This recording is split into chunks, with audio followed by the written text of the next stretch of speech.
sentarnos, por favor. Sean todos bienvenidos en esta mañana. Yo no sé si alguien sabe, hermano, que celebramos el 31 de octubre. Si alguien sabe que celebramos el 31 de octubre. Hermanos, el día 31 de octubre, la historia, hermano, tiene registrado ese día como el día en que Martín Lutero, hermano, fue y clavó en la iglesia de Wittenberg 95, hermanos, tesis. 95 tesis, hermanos, o una doctrina que él puso ahí, hermanos. Y el 31 de octubre la iglesia celebra, hermanos, que ese día, hermanos, como un día que nosotros, hermanos, recibimos una reforma del evangelio. El día 31 de octubre Martín Lutero, hermanos, pegó y clavó en la iglesia esa tesis, hermanos, 95 tesis, y él se oponía a las indulgencias. Él se oponía, hermanos, al poder del Papa.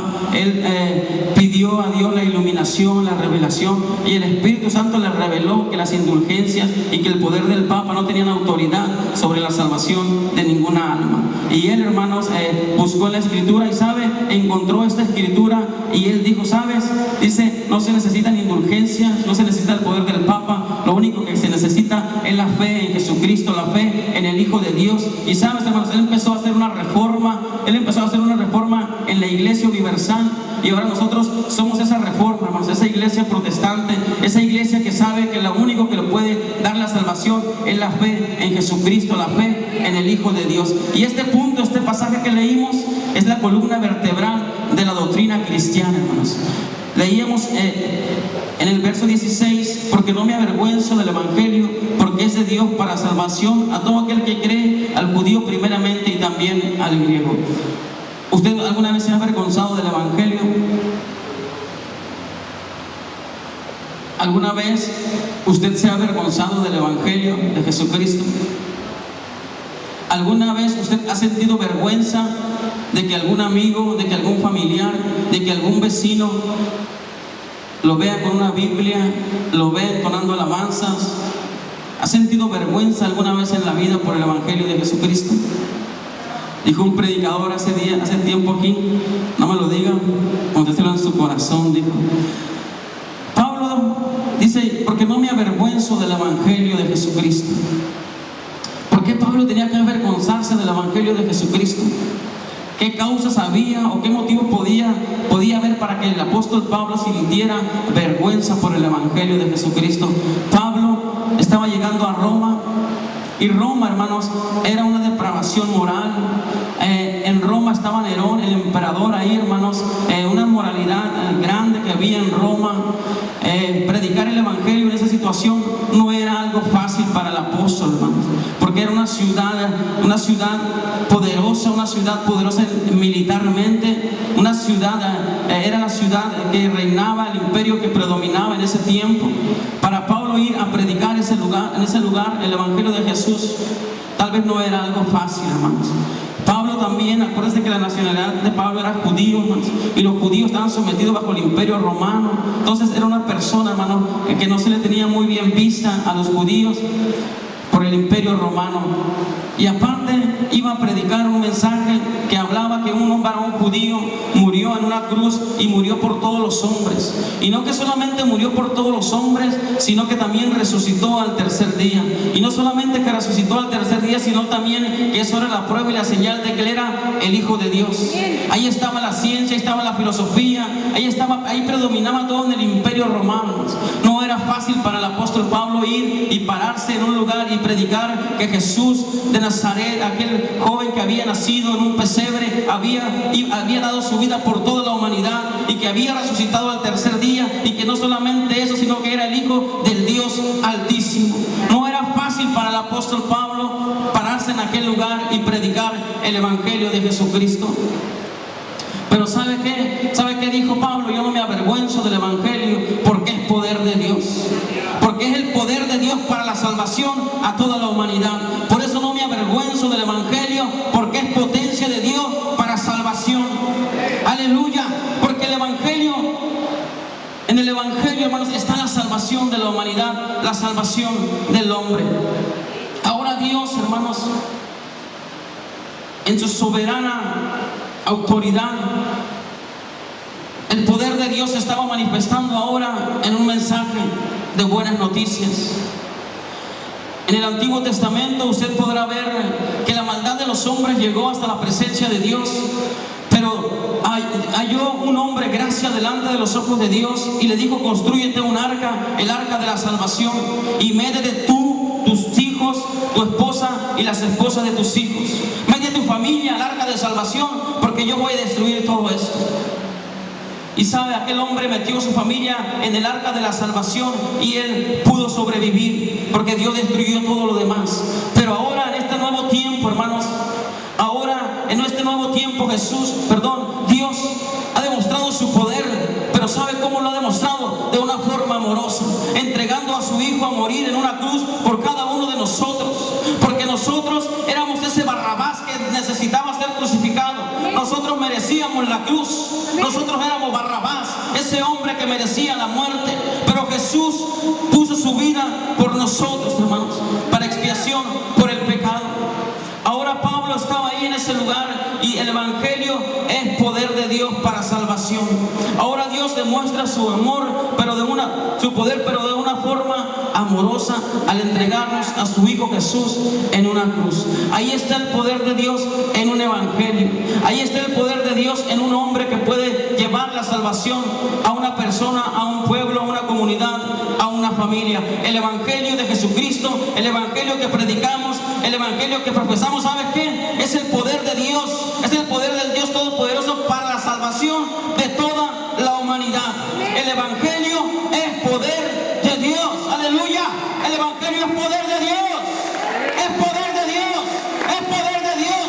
No es del hombre, no es una filosofía, no es una religión, es poder de Dios, viene de Dios, procede de Dios, oh aleluya, es poder de Dios para salvación.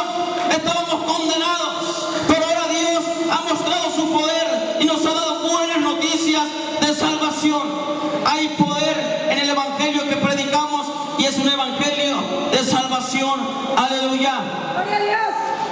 Y vemos cómo se manifiesta el amor de Dios, el poder de Dios ahora de una forma amorosa, enviando a su Hijo Jesús a morir en una cruz. Dice que Él no quiere que nadie se pierda.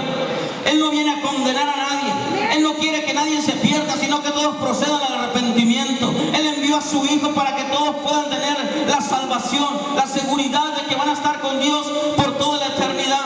Ese es el Evangelio de salvación, hermano, que Dios nos ha dado a través de Jesucristo. No quiere la muerte del impío, no quieren que nadie perezca, quiere que todos se salven y que todos procedan al arrepentimiento, porque Dios desea que allá donde está Él, también estemos nosotros por toda la eternidad. Aleluya.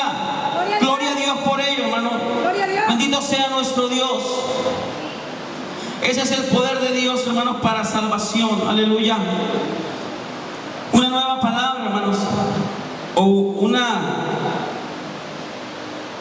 definición que encontré, hermanos, en el griego, y me llevó a la palabra salvación, y significa liberación, la acción de sanar y preservar. Vamos a ver 5 puntos de la salvación. ¿Por qué es tan importante la salvación de una alma? ¿Por qué vino el unigénito de Dios? ¿Por qué Jesucristo murió en una cruz? ¿Por qué derramó su sangre? ¿Por qué vino, hermanos, a nacer en un pesebre siendo el Rey de la gloria, siendo el Rey de la eternidad? No tuvo un lugar donde llegar, donde morar, hermanos, pero vino a buscar algo que se había perdido. Vino a buscar algo que se había perdido. Vamos a ver la liberación, hermanos, de estar perdido. Porque el hombre camina por el bosque de la vida y sabe, se ha perdido, no encuentra el camino, está perdido en un bosque y sabe, se topa con matorrales, se topa con ramas, pero no encuentra el camino, porque el hombre está perdido. El hombre está perdido, la mujer está perdida sin Cristo. Pero dice que, hermano, vea que alguien se preocupó y alguien se tuvo que dar cuenta de que el hombre estaba perdido. ¿Y sabe quién se dio cuenta que el hombre estaba perdido? Dios se dio cuenta que yo estaba perdido y que usted estaba perdido. ¿Y sabe qué? Envió a alguien a buscarlo y a salvarlo. ¿Y saben quién es? Es Jesucristo. Jesucristo viene a salvar y buscar todo aquello que se había perdido. Aleluya. Eso ha venido el Hijo de Dios, el unigénito de venido de vacaciones, no ha venido a ver cómo es la tierra, no ha venido a ver cómo son las personas, ha venido a salvarlos, ha venido a rescatarlos, ha venido a darles vida y vida en abundancia. Aleluya. El hombre camina por la vida y no conoce el camino, y no conoce la verdad, y no conoce la vida, y van haciendo caminos, y van trazando senderos, y van trazando brechas, pero no encuentran el verdadero camino. Hay caminos que al hombre le parecen derechos, pero su fin es camino de muerte. Se preguntan cuál es la verdad, quién tiene la verdad, cuál religión es la verdad. Aquellos que dicen tener la verdad, quién tiene la verdad, no conocen la verdad. Dicen tener vida, pero no tienen vida, están muertos en sus pecados y en sus delitos. Pero ¿sabe qué? Jesucristo ha venido a mostrarnos el camino, la verdad y la vida, y solamente por Él podemos llegar al Padre. Aleluya. Jesús ha venido a mostrarnos el camino, la verdad y la vida, y nadie va al Padre si no es por Él. Alguien se dio cuenta de que usted estaba perdido. ¿Y sabe quién se dio cuenta? Dios se dio cuenta de que usted estaba perdido. Y sabe, envió al unigénito de Dios. Sabe, envió a su Hijo. Yo no sé lo que usted era en el pasado, pero para Dios era alguien muy importante. Yo no sé cómo era su vida pasada, yo no sé quién era usted antes de llegar a Cristo, pero sabe, a Dios no le importó quién era usted, a Dios no le importó lo que usted hubiera hecho. Él andaba buscando aquello que se había perdido. ¡Aleluya! Dios nos estaba buscando, hermanos, no nosotros a Dios. El hombre no busca a Dios, es Dios buscando al hombre, es Dios diciendo ven para acá, es Dios diciendo arregla tu vida, es Dios diciendo hay tiempo para ti, es tiempo de salvación, acércate a mí. Es Dios quien busca al hombre, porque es el hombre que necesita a Dios. Amén, aleluya. Y este evangelio es de buenas noticias para aquel que quiera creer, y el que no quiera creer, no crea, porque usted no quiera creer, no va a haber bodas del Cordero. Si yo no quiero creer, créame que las bodas del Cordero se van a llevar a cabo. Allá va a haber fiesta en el cielo, porque Dios tiene preparado ya un lugar especial para sus santos. Si yo no acepto este evangelio, Dios va a decir, no hay bodas del Cordero porque Adrián no quiso venir. Dios no va a decir, ya no va a haber fiesta en los cielos porque Martín no quiso venir. Allá va a haber fiesta y va a haber regocijo para todos aquellos que quieran creer en este evangelio. Aleluya, aleluya. Imagínese a Dios preocupado, imagínese a Dios pensando que no va a haber fiesta en los cielos porque fulanito de tal no quiere creer en el evangelio. Necesitamos creer en este evangelio, nos conviene creer en el evangelio, porque es el poder de Dios para la salvación a todo aquel que quiera creer. El segundo punto, hermanos, es la liberación del pecado.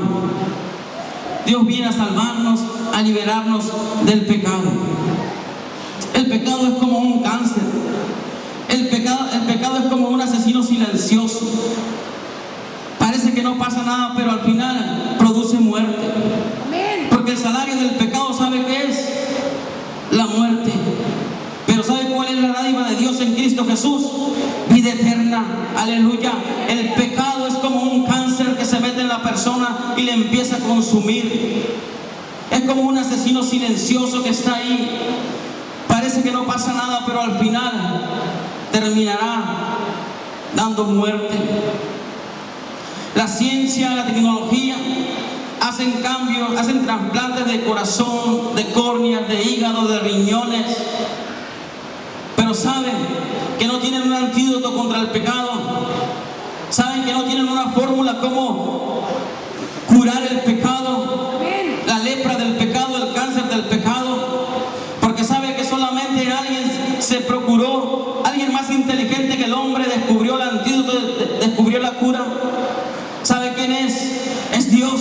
¿Y sabe dónde la descubrió? En la cruz del Calvario, cuando Jesús derramó su sangre por cada uno de nosotros, por expiación del pecado, limpiándonos con su sangre preciosa ahí en la cruz del Calvario.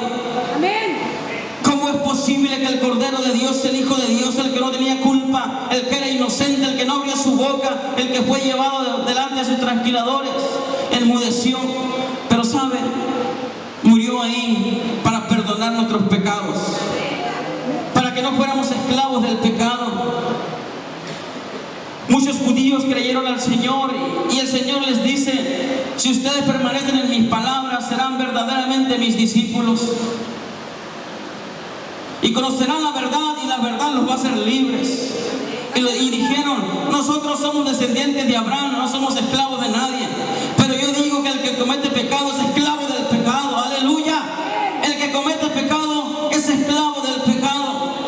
Y el esclavo no queda en la casa, pero si el hijo sí queda en la casa. Así que si el Hijo no los libertare, no seréis libres. Si el Hijo los libertare, seréis verdaderamente libres. Aleluya. No hay poder contra el pecado. No hay cura contra el pecado. Solamente en la sangre del Cordero de Dios está la cura y está el antídoto para el pecado. Amén, gloria a Dios. Pero ¿quiénes pecamos? ¿O quiénes necesitan la cura o el antídoto? Dice la Biblia, por cuanto todos pecamos, estamos destituidos de la gloria de Dios. Amén. El que no tiene a Cristo en su corazón, el que no ha sido lavado con la sangre, sea arquitecto, sea el presidente de la República, sea el presidente de la ONU, sea un carpintero, un plomero, si no ha sido limpiado con la sangre del Cordero, es esclavo del pecado. Aleluya. Y necesita que la sangre del Cordero le limpie de todo pecado y de toda maldad. Y damos gloria a Dios y estamos agradecidos con Dios, hermanos, porque Dios nos ha perdonado los pecados. Amén, aleluya. Porque hoy no tenemos la culpa y la vergüenza que antes sentíamos. Hoy nos sentimos libres. ¿Quién ha podido disfrutar la libertad que da Dios? Libres del pecado, libres de culpa, libres de vergüenza. Porque saben, la sangre del Cordero lo ha limpiado. Porque la sangre del Cordero inmolado ha limpiado su pecado y limpiado su maldad. Por eso debemos de estar alegres, hermanos, por lo que Dios ha hecho en nuestras vidas y por lo que Dios va a hacer en las vidas de aquellas personas que acepten el sacrificio de Jesús. Gloria a Dios. La salvación de la liberación futura. El Evangelio, hermanos, es el salvoconducto para poseer la vida eterna. Y buscando yo qué es un salvoconducto, dice, hermanos, es un documento expedido por la autoridad para permitir el tránsito libre y sin riesgos al que lo posee. Un salvoconducto es un documento expedido por la autoridad para permitir el tránsito libre y sin riesgos al que lo posee. El Evangelio, hermanos, de Jesucristo, ¿saben para qué, hermanos, nos ha dado el Evangelio de Dios, hermanos? Para librarnos de una ira venidera, de la ira de Dios. Un día cada uno de los que estamos en esta sala vamos a estar ante los magistrados celestiales. Todos los que estamos aquí, niños, jóvenes, todos los niños, hermanos, pues de ellos es el reino de los cielos. Pero el que tenga conciencia y el que sabe discernir entre lo bueno y lo malo, un día vamos a estar ante el tribunal de Cristo, ante los magistrados celestiales. Vamos a estar ahí. Y aquel que un día fue abogado, ahora será el juez de nosotros. Un día todos vamos a estar, hermanos, nos vamos a presentar ante el tribunal de Cristo. Y sabe, el que lleve el salvoconducto, el que diga, yo recibí las buenas noticias de salvación, yo puse mi fe en el Hijo de Dios, este no tiene que tener temor de nada, hermanos. Y ese va a entrar a las moradas celestiales y hizo la voluntad de Dios. ¿Por qué es tan importante este Evangelio, hermanos? Si usted ve la Biblia, hermanos, va a encontrar más de 72 veces la palabra Evangelio. ¿Saben? Porque Jesucristo trajo el Evangelio, las buenas noticias de Dios. Porque Jesucristo, Él mismo vino a mostrarnos al Padre. Es tan importante el Evangelio de Jesucristo, hermano, porque ahí está la salvación de la humanidad, la salvación para todo hombre. Ya no hay necesidad, hermano, de que nadie se vaya de rodillas por un cerro. No hay necesidad de que nadie se golpee su cuerpo. No hay necesidad de que nadie haga penitencia. Ahora lo único que tiene que hacer es poner su fe en el Hijo de Dios, poner su fe en el sacrificio que Jesús hizo en la cruz del Calvario por usted y por mí. Es lo único que usted necesita, y es lo que descubrió Martín Lutero. ¿Sabes? La iglesia vendía indulgencias, el papa se hacía rico y la gente más pobre. Y sabes, esta persona se molestó, hermanos. Miró en la iglesia un pedazo de la cruz de Cristo, miró un manto con sangre de Jesús, miró ceniza de no sé quién, y sabes, muchas cosas, un pedazo de la corona de Cristo. Y sabes, hermanos, eso decía en ese tiempo Con eso te pueden sacar del purgatorio. Pero la Biblia no habla de ningún purgatorio. La Biblia no habla de ninguna reliquia. La Biblia nos habla de un evangelio de salvación y es por fe en Jesucristo. Por eso, hermanos, usted y yo estamos aquí, hermanos, porque hemos puesto nuestra fe en Jesucristo y nos hemos dado cuenta de la liberación que hemos tenido. Nos hemos dado cuenta de la salvación que Dios nos ha dado, hermano. Nos ha libertado del pecado, nos encontró donde estábamos perdidos, porque ni con agua bendita nos podíamos enderezar, hermano. Que nos metieran en una pila con agua bendita, de todas maneras no podían enderezarnos, hermano, porque solamente tenía que encontrarnos aquel que transforma las vidas y que cambia las vidas, Jesús, el Hijo de Dios, hermanos.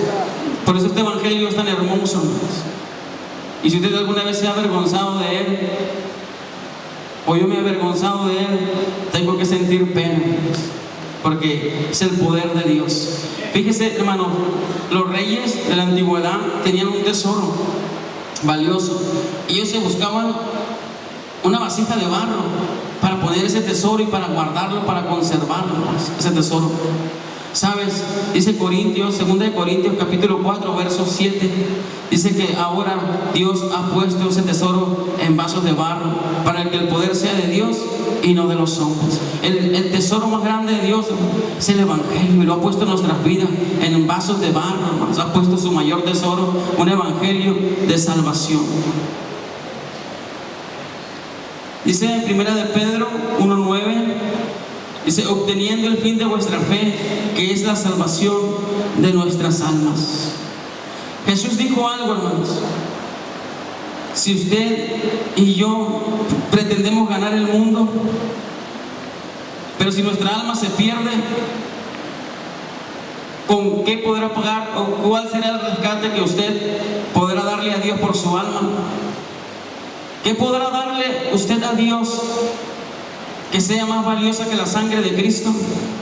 Su carro, su casa. ¿Qué podrá ofrecerle usted a Dios que valga más que la sangre preciosa de Cristo? ¿Podrá comprar su alma a Dios? ¿Podrá darle el rescate de lo que vale su alma? Así ganaré todo el mundo, pero si usted pierde su alma, no habrá una forma de reparar ya el daño. Las oficinas están abiertas, hermanos. Hoy es el tiempo de gracia, hoy es el día de salvación. Llegará un tiempo en que se cerrará y ya no habrá más salvoconductos, hermanos. Se terminará la gracia, se terminará el periodo donde Dios ha derramado su gracia, y solamente usted y yo nos presentaremos delante de Dios sin un salvoconducto o con un salvoconducto. Un día, hermanos, tendremos que estar delante de Dios. Un día lo tendremos que presentar delante de Él, y es ahí, hermanos, donde vamos a ver que en realidad sí existe Dios. Ahí nos vamos a dar cuenta que sí existe Dios, y que Dios es más real que nosotros mismos, y que Dios es más real de lo que usted puede ver en este momento. Ahí, hermanos, será un momento triste o un momento de alegría para muchas personas. Así que, hermanos, vamos a ver otro punto: la salvación de ser liberado de nuestros enemigos y peligros. Dios nos